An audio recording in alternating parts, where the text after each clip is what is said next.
Mike Rochelle, who married his first wife Dee Dee Hoffman in 1979 while they were students at the University of Florida in Gainesville, was a man who seemingly had it all. From a young age, Mike displayed a remarkable set of characteristics. He was a Boy Scout who nearly attained the rank of Eagle Scout, and was an altar boy, showing his moral and ethical values. Upon attending college at the University of Florida, Mike continued to thrive. He actively engaged in a fraternity, which offered him a support community and opportunities for growth and development. Furthermore, his athletic abilities and academic achievements made him an exemplary student. Mike graduated with a master's in business administration from the University of Miami. This academic achievement set him on a path of personal and professional success. Dee Dee, Mark's wife, once remarked that Mike was a genuinely supportive husband who never physically abused her. However, Mike's relationship with Dee Dee had reached a breaking point beneath the facade of success. They had 2 daughters, Caroline and Kate, whom Mike loved dearly. Despite his professional achievements, Mike was often away from his family, spending long hours traveling for work. As a result, his daughters grew accustomed to his absence during their formative years. After 25 years of marriage, Dee Dee approached Mike and requested a divorce. Dee Dee moved out of the shared residence. This arrangement was intentional, as Dee Dee wanted to give Caroline and Kate a place to return to when they returned from college. Mike found himself a single man for the first time in a long while at 49. Feeling the need to find love again, Mike decided to embark on internet dating in the mid-2000s. At this time, internet dating was gaining widespread popularity. Mike created an account on Match.com, and it wasn't long before he connected with a 38-year-old Hispanic nurse named Susan. As Mike and Susan's relationship progressed, they went on wonderful dates and trips together. Not long after their initial meeting, Susan moved into Mike's home, taking over a space once occupied by Mike's ex-wife, Dee Dee. In an interview with 48 Hours, Dee Dee shared her perspective on Susan's arrival into her ex-husband's life. According to Dee Dee, everything that was once hers suddenly became Susan's, including her dog. When she first met her father's girlfriend, Mike's daughter Caroline expressed her concerns about Susan. Caroline was taken aback about how much Susan drank during their first meeting. Despite consuming several martinis, Susan miraculously remained upright, able to walk, and even engage in conversation. According to Caroline, this behavior was unlike anything she had ever witnessed, and it set off alarm bells in her mind. Despite Caroline's reservations, Mike and Susan eventually tied the knot in 2007. This union marked a turning point in their relationship, as Susan stopped working and Mike ceased traveling for work. Instead, Mike purchased a local business, Ocala Dental, which would become the center of their lives. Mike Rochelle and his wife Susan appeared to be an ideal couple to the outside world. They owned a home in a wealthy Alachua County neighborhood of Hale Plantation in Florida, and they often joked about their perfect life together. However, behind their facade, Mike and Susan faced significant struggles in their marriage. During the summer of 2007, Mike drafted a prenuptial agreement with Susan.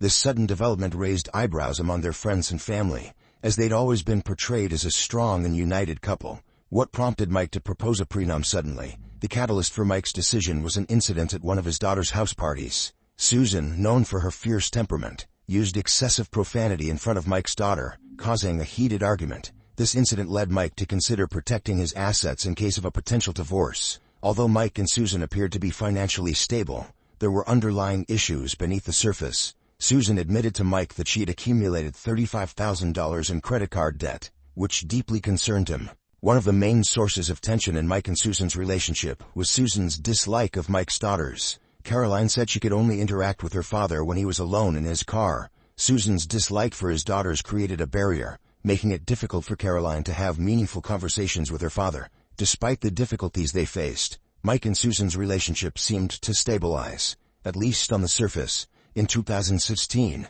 when Caroline announced her engagement, Susan became deeply involved and wanted a significant role in every aspect of the wedding. Susan insisted on throwing her a bridal shower, a gesture typically reserved for the mother or sister of the bride. As Susan planned the shower, she made a conscious decision to exclude Caroline's mother's friends from the guest list. However, she ensured her friends and family were in attendance. Despite the initial strangeness of Susan's deep involvement in planning the shower, Caroline admitted that the day was enjoyable. Susan put in considerable effort to make the occasion fun and memorable for all participants. When Caroline was looking for her wedding gown, Susan accompanied her to the bridal boutique. Together they browsed through the various dresses until Caroline found one that captured her imagination. Susan even handed over her credit card to pay for the $11,000 gown.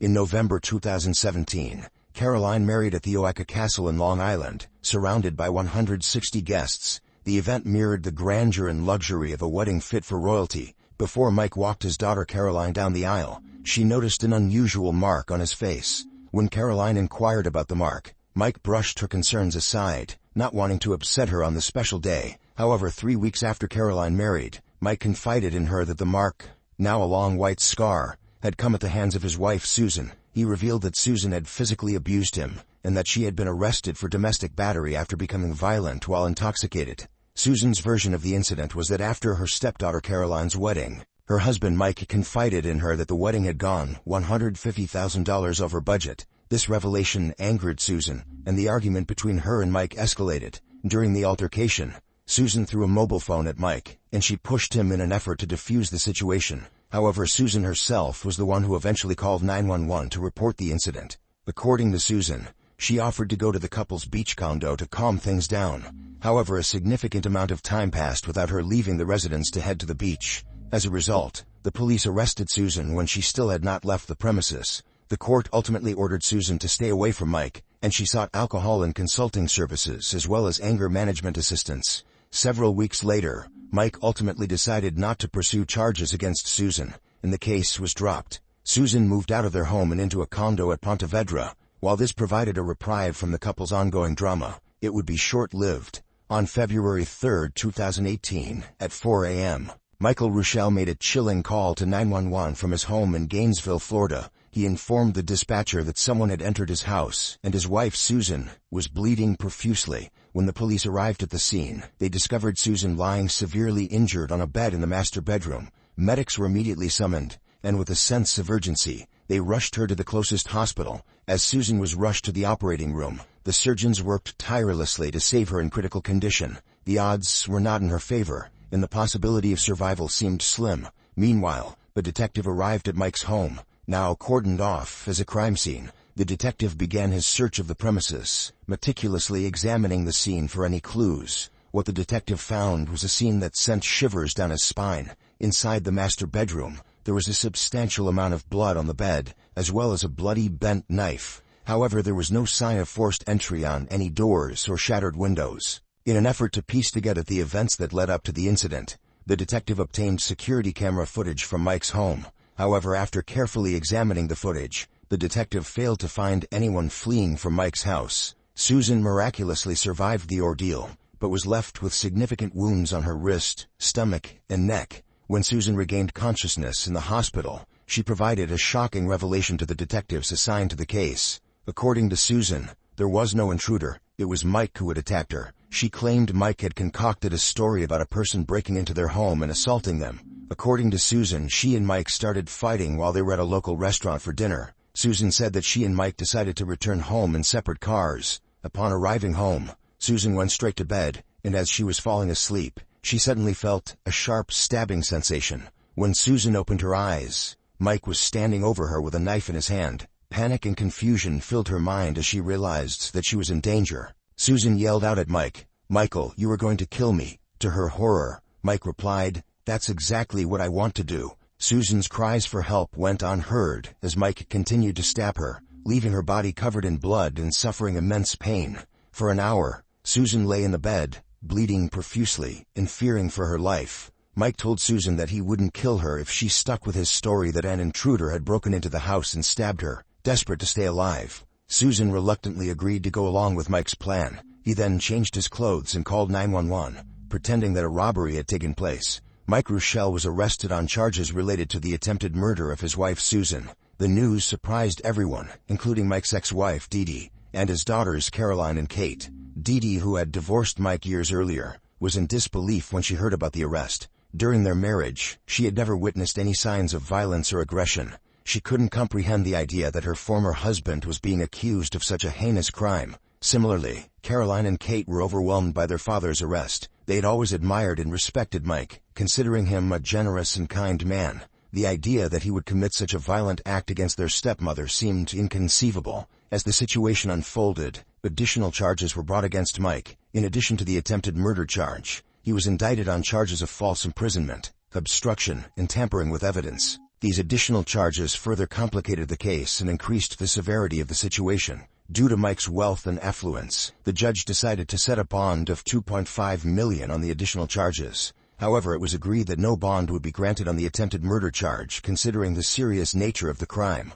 The arrest of Mike Ruschel created shockwaves throughout the community. Many people who knew him and his family found it difficult to reconcile their perception of him with the nature of the charges he faced. Several months after his February 2018 arrest on June 29th, Mike was arrested and charged with a criminal attempt to solicit and conspire on a capital felony. The charges were based on allegations that Mike had tried to hire an inmate to murder his wife Susan. According to the state's attorney office, Mike sought assistance from 33-year-old Roderick Jermaine McCollum, who also faced charges in relation to the alleged murder for hire plot. The trial, which took place in 2019, provided insight into the tumultuous dynamics of Mike and Susan's relationship.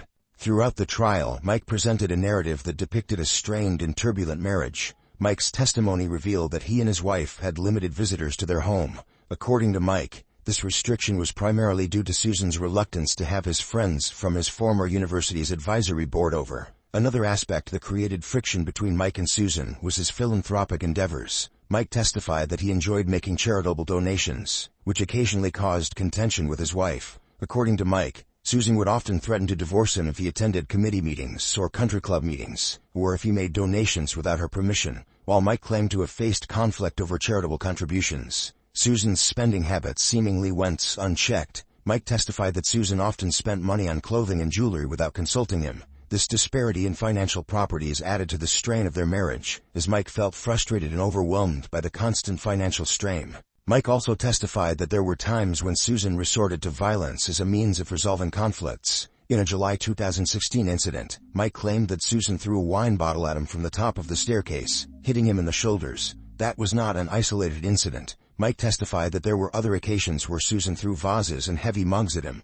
Despite numerous violent incidents, Mike told the court that he never reported any of them to police, nor did he seek help. However, Mike took pictures of his injuries and shared them with his daughter Caroline. Mike maintained throughout the trial that despite enduring abuse, he loved his wife and wanted to remain married to her. Yet Mike stated he was walking on eggshells around her, constantly fearing retaliation. Mike invited Susan for dinner on February 3, 2018, with the hope that they could work on their relationship. He decided to take her to their favorite steakhouse, hoping that a change of scenery and a romantic dinner would foster reconciliation. During the dinner, Mike received a text message from his daughter Caroline, which angered Susan. The dinner became awkward and tense. Susan's anger escalated, and she left the restaurant in an Uber at the end of the meal. Mike followed her in his car. During the ride home, Susan sent Mike a text message that read, "Good luck with that bitch," referring to his daughter Caroline. Susan believed that Caroline would ruin any future relationship Mike had. While Susan and Mike arrived home that night, they did not communicate verbally. Instead, they continued to communicate through text message. Susan informed Mike that she was filing for a divorce and leaving the next morning. At approximately 10:13 p.m., Susan sent Mike one final text. It addressed his serious boundary issues with his daughter. According to Susan, she was alone in the guest room when Mike suddenly entered and jumped on top of her. Susan felt pressure in her upper abdomen and saw a knife in her husband's hand. She asked him whether he stabbed her, to which she admitted he had done so. Susan alleged that Mike told her that they were not getting a divorce and described a tense, violent struggle, during which her left thumb was sliced. She claimed that Mike stabbed her multiple times and slashed at her wrists. During the altercation, Susan sustained severe injuries. She testified that her blood loss was substantial, causing her to vomit and lose control of her muscles and bodily functions. Mike allegedly told Susan that he was going to lay with her until she died. Susan claimed that she was trying to stay conscious when Mike came up with the idea that an intruder had come in and attacked her. However, Mike's version of events differed greatly. Mike testified that he walked into the bedroom and found Susan on the bed holding a knife. A struggle ensued over the knife, and as they fell onto the bed, the knife fatally wounded Susan's stomach. However, Mike failed to explain how Susan was also stabbed in the neck and thumb. During the testimony, Mike claimed that he intended to call 911 for help after accidentally injuring Susan during a struggle.